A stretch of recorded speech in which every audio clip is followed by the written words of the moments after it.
It's a very strong feeling that everyone has felt before, and it's a very strong feeling that people can produce onto others. And these two combatants are the prime example of producing and taking pain and somehow coming back multiple times to keep doing it. Junko Enoshima, the headmaster of Hope's Peak Academy and mastermind throughout the story from Danganronpa. And William Afton, the man behind the slaughter and is infamous with not staying dead from Five Nights at Freddy's.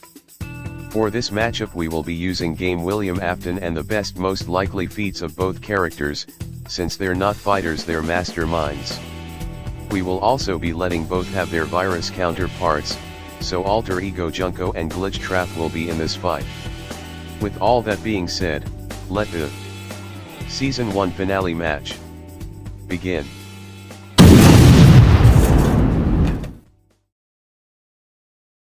What does despair feel like? What does it do? How can it be achieved? This is a question Junko Enoshima asked many times to herself, trying her best to try and figure out what this means. Even if that means kicking her own sand castle, slowly going insane, which caused her childhood friend and boyfriend to suppress her memories and turn her into someone else, only for Junko to then kill him. Because she was bored. And somehow became famous as an idol right after. This chick is batshit insane at this point, and yet, she qualifies as super high school level. Her talent is super high school level despair. If you couldn't tell, Junko is crazy for despair, so much so that she straight up played a game with 15 students, which included her own sister by the way, for 2 years and kept erasing their memories through all of it and recorded it live most of the time, giving her a bigger fan base than she already had before as an idol and causing chaos and despair everywhere. And she could only do this, not because she's strong or fast, but because she's smart and manipulative. Though she does have a few weapons on hand like a knife, baseball bat, a grenade, and even an ice pick for whatever reason. She can also build robots called monokumas that can match another student called Sakura, who is able to take a bottle to the head and not care. She even punched a steel door, though it did 0 damage. Her bots and maybe even her can possibly compare to a student called Genocidercio, a split personality who kills people. She once was able to slice up these missiles with nothing but her scissors, making Junko and Monokuma at least Mach 2.64.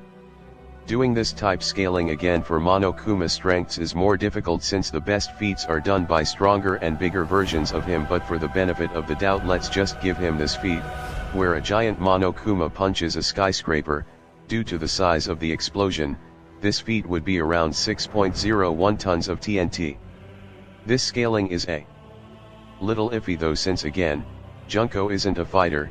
She has been easily beaten by opponents far more skilled than her before, but that doesn't change just how smart she is. In the end, she did die, but not before killing almost everyone, even her own sister, and then taking a brutal punishment, where she's put through flames, electric shocks, a goddamn fire truck falling on her head, which equals to around 0.00013 tons of TNT, before dying to a metal box falling on her and crushing her, letting her taste true despair, until she came right back as a virus of sorts, trapping some of the same people from Hope's Academy, the ones who survived, and some new people just to make them suffer once again in a video game where she had full control over. Though that virus also died, killing a few people once again before finally putting her memory and despair to rest. In the end, Junko Enoshima showed everyone what true despair felt like. One rough-hewn, military-minded, the other cunning and compulsively attractive. So, guess which one I was?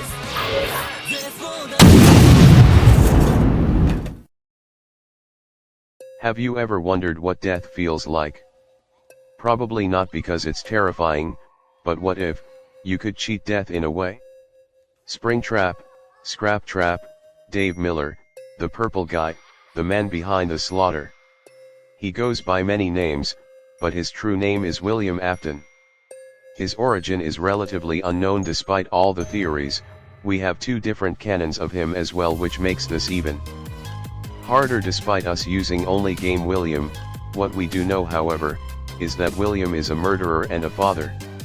William was a genius and he showed it. He and his best friend Henry Emily decided to build animatronics and open a children's restaurant called Fredbear's Family Diner, a place where two spring block animatronics, a golden bunny and bear, entertained children. A spring block suit is basically where they have a robot mode and suit mode, by the way. Sounds nice, right? Well, William had other motivations. Deep down, William was a murderer for one reason or another, and his main victims were children. Best way to kill these children? Make another restaurant and make 5 new animatronics that were perfect for luring and catching children, of course. Though as luck would have it, his first victim turned out to be his own daughter Elizabeth Afton. Yes, this is a theory, but there's plenty of evidence to show that she was the first, plus we never see her again. After that, you'd think he learned his lesson, right? Well, guess not, considering he killed his best friend's daughter and left her in the rain, where she died and became the puppet, showing the first hint of the true power of death. Not long after, his son, who has no name, died in the bite of 83 due to a spring lock malfunction, and his other son Michael putting the brother in the animatronic's mouth like a moron. Having lost both children and probably going more insane, somewhere between 1983 and 1987, William lured and killed 5 children by wearing that old spring block suit that was shaped like Bonnie, a spring bunny if you will. He also possibly killed 5 more, but the 5 I mentioned are important. This is where William learned that the children were very much alive, kinda. They remained trapped in the very animatronics he helped create, all thanks Henry's dead daughter, Charlie aka the puppet. At first the children were broken, literally they were the withered animatronics, and they were scared and confused, so when they see a poor defenseless night guard, they go ahead and try to kill him because I guess they were angry. Despite showing intelligence before and having someone who has seen William's face before. Oh boy, this is confusing.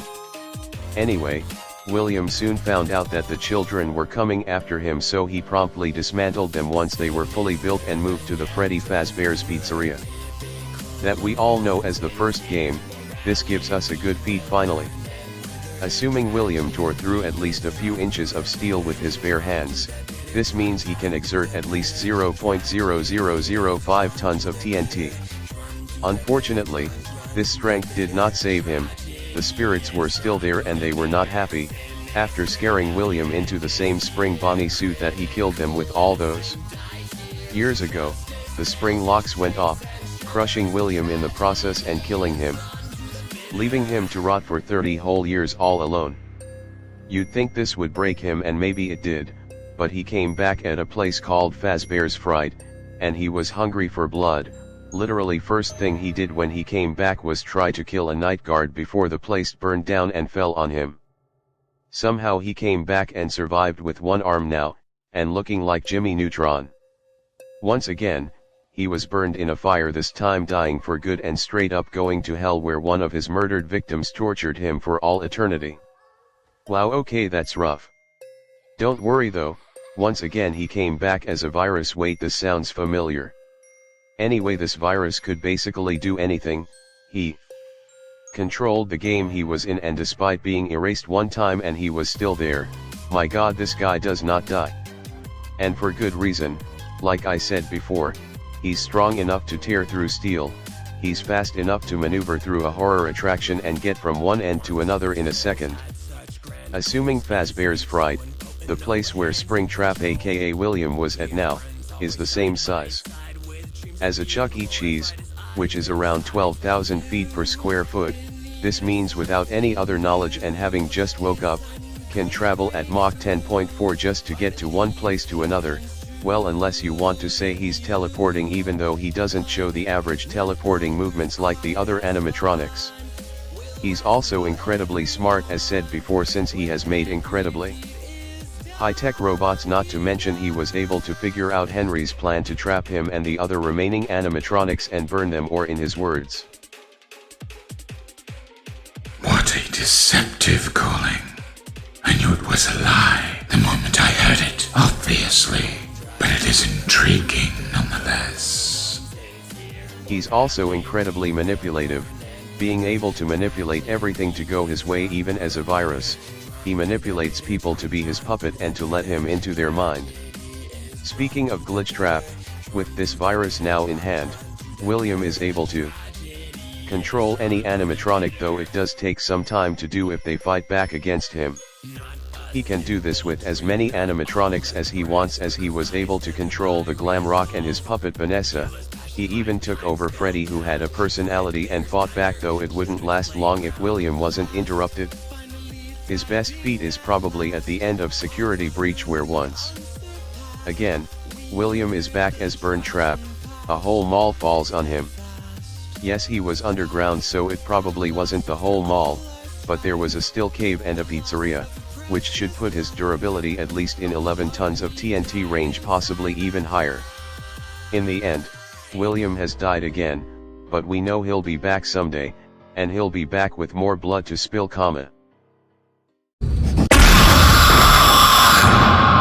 I always come back.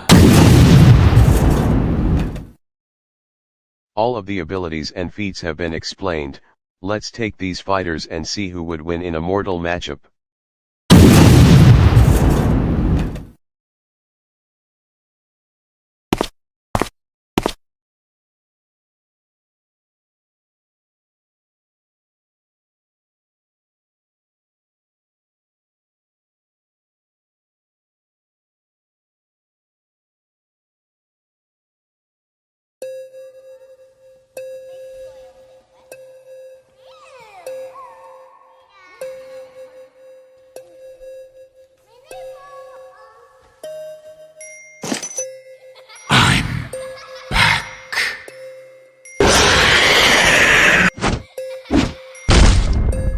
Fight! Fascinating.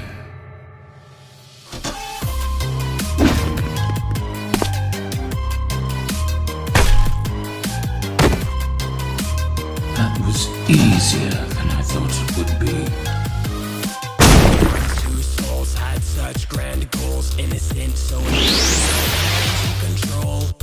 Demons always side by side with dreams of being glorified. Iron sides new, in need of something new, designing a great breakthrough. And you, fun, none others quite as fun, will rise above everyone when every deed is done, begun.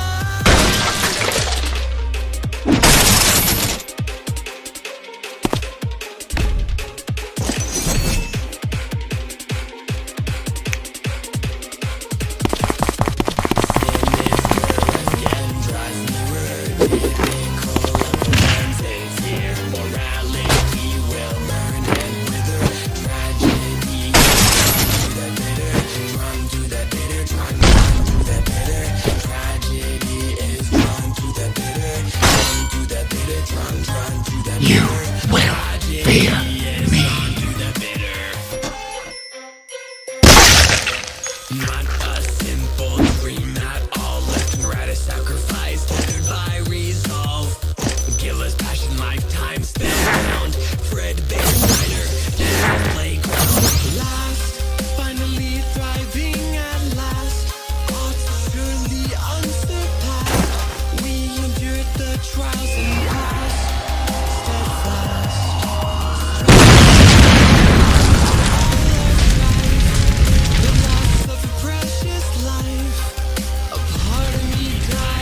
I always come back.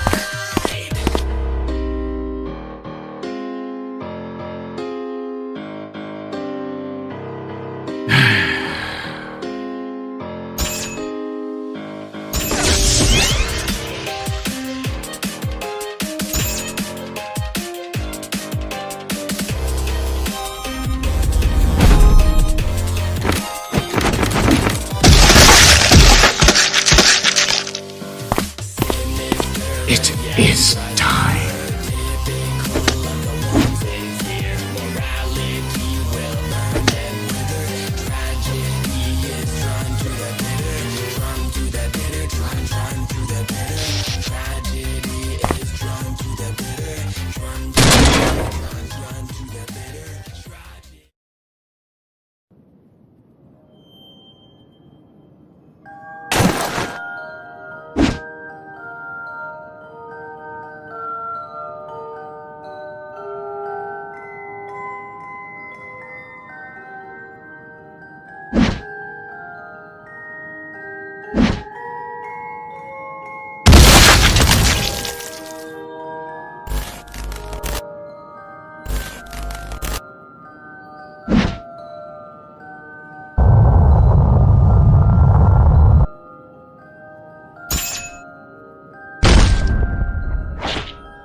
Got you!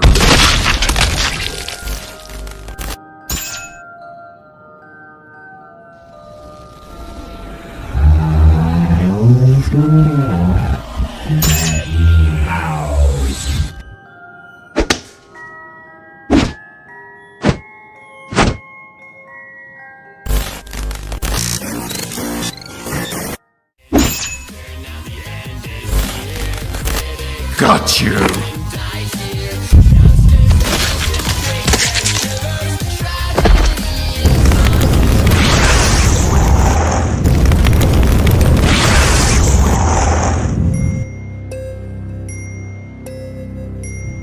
I always come back.